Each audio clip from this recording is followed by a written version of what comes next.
Hi Cornell, here's your cabinet design.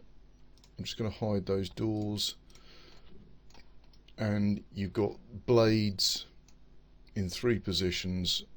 Here and here you can just screw them to the flanks, and as we've agreed, we don't know what this material is. It's probably not very good quality. Using a bit of decent white-faced MDF here, or any kind of MDF, moisture resistant, will give you a good plate. Set back 20mm. I need the exact depth of the cabinet. The other one I worked on in Rathbone was 308, but I think it would be a mistake to assume yours is the same.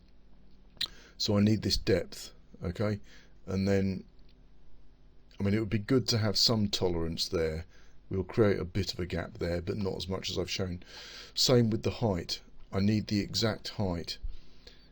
On the side cheeks, we can live with that gap. But where you're going to have to create this floating blade for the third door, we need the exact height. That's about it. Let me just put the doors back in.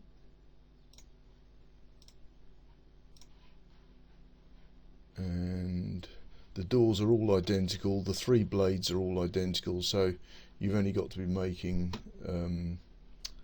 3 components. I'll put the measurements on the drawing. Alright, see you in a bit.